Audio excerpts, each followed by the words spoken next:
Okay, hello everyone and welcome back to Bridging the Gap. Today we're going to talk about Sente and Gote. So this is a critically important concept to understand. Sente and its opposite term Gote loosely refer to having initiative. And so when a move is Sente, it requires a response from the opponent.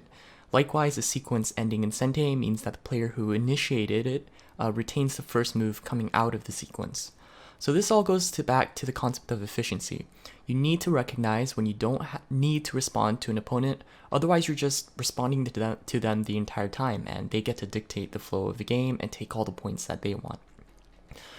So to give an example of how important this concept is, in my own improvement, I first hit the single digit Q ranks from basically understanding this concept and just thinking about every move that I played, not even thinking well, really, but just having an idea of, do I really need to respond to this move or not?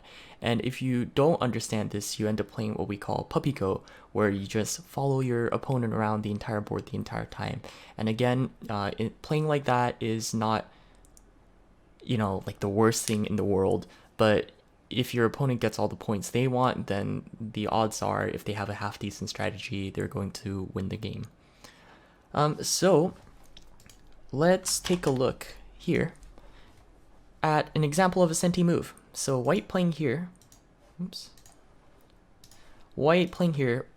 a pretty freaking Sente move. It's hard to find a move that's bigger than, where's this 3x5, 15, 30 points. So Ataris are kind of the crudest examples of Sente, but if white plays here, black has to respond, and now white can go play something else. So this move was Sente.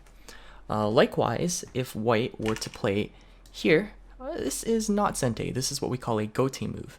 And that's because, well, black doesn't really need to do anything against it. Black's alive here, white's not threatening anything, and so black can safely play away without taking damage. And so we say white has given up Sente, that this move was Gote, and now black has Sente. Alright, cool. So while those single move examples can be really clear and easy to digest, sometimes things might appear Sente when they actually aren't, and that's when things get a little more hairy to parse. So it's important to understand that Sente is a relative concept. For example, if black were to play here, it's hard to say this is Sente in the first 50 moves of the game. However, you might be able to imagine if everything else on the board was filled out and this was the last place to play and black plays here, white's not going to pass. This becomes a Sente move. And so it's important, again, to remember that things are situational, and so sometimes moves might seem Sente but are actually Gote in that circumstance. So this is where thinking about every move comes into play. So here's an example from the same position. Let's say black plays here and white decides to play this move. It might be really tempting to respond, and indeed your first gut instinct might be say, okay, black can just play here, and we can play out a sequence. But this is not actually Sente. And so if white were to play here, let's imagine that black plays here instead. And suddenly this move doesn't seem like it's being really efficient. So if you still don't believe me, let's compare to this. So white plays here, black does respond, and then white plays a big move like this. And this looks pretty good for white. White has a lot more stones over more of the board than black, who's just kind of been playing mostly in this bottom right corner, and then only has a little bit on the side. However, if black were to play this big move first and ignore that bottom right, black is in a much better spot going into this game, going forward in this game. And so really it was white's mistake to play this move and assume that black would respond. And if black does respond, suddenly it becomes a mistake on both parts, but white gets to play and it suddenly becomes okay because, white gets this move that really black didn't need to respond to, but white gets a little added benefit from it, and then white even gets another bigger move. And so this is a prime example of why you want to avoid puppy go. Okay, so as a last little tidbit, I'm going to show you two boards. One's from a mid double digit Q game and one's from a pro/non game. So starting with this, I'm gonna scroll down to about halfway into the game. Okay, and this is the kind of stuff I want to talk about. So,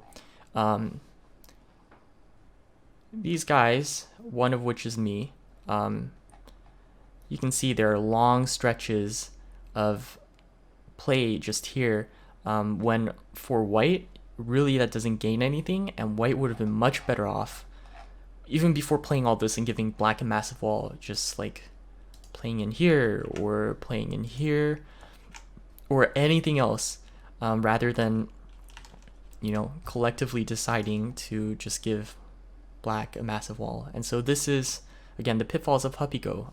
Black dictated the play, white just responds every time, and soon black has this massive wall spanning across half the board, and the bottom left suddenly looks kind of secure for black, and this becomes a difficult game for white. Okay, let's compare that to this pro/high-don amateur game. And so if we scroll down here all the way to the end, you can see that, and if you scroll down all the way to the end, you can see that there are lots of kind of jagged edges. You have these intrusions all the way down into what could have been the opponent's space. Yeah, and you see many smaller groups as well. So these aren't ends in of themselves that you should strive for. Like, oh, you know, Stonefly said I should try to have smaller groups everywhere on the board. No. That's not what I mean. What I mean to say is that the way these guys are playing and their board positions clearly shows that they understand they don't need to respond to every move, and they can go play in other places if they judge that those places are bigger. Okay, so that's pretty much it for Sente and Gote. I know this was a short video and doesn't seem like a lot, but this is really, really important stuff to be thinking about as you play. And so when you review, one of the big questions you might ask is, you know, did I really need to respond to the opponent's move there? And then when you're playing as well, one big question to be asking as you play is, do I need to respond to the opponent's move here? Or if I play here, you know, will the opponent respond to this move? Do they need to? Or should I play something else first and come back? So again, reading is really important for determining Sente. That's why I'm talking about this now after all the reading stuff. So if someone threatens to kill a group or plays a move somewhere, you need to be able to see how big of a threat that is, or if it's a threat at all. And so in that way, your judgment of Sente and Gote is highly dependent on your reading. Sometimes, even for stronger players, as a high, you know, single-digit Q myself, or as Dom players, you watch pro games or like AlphaGo, and it looks like they're jumping around all over the board. And it's not because, you know, it's not big to respond to moves, but because those moves, the pros and the bots are judging, aren't big enough to be played and responded to at that moment in time. So, like I keep saying, I encourage everyone to play a game where you just think before every move, you know? The opponent plays, take your hand off the mouse and think, do I need to respond there? Before you play a move, think, you know, what am I getting out of this? And is this Sente? Or should I play something else that's Sente first, and then also get this move in afterwards? So that's it. Hopefully this was helpful. Look forward to the next few videos where we finally talk about strategy during the game. And for the first video, I'm going to be talking about the opening and bits of opening theory and what we go for when we're playing the first few moves of the game. Okay, thanks for watching, and Stonefly out.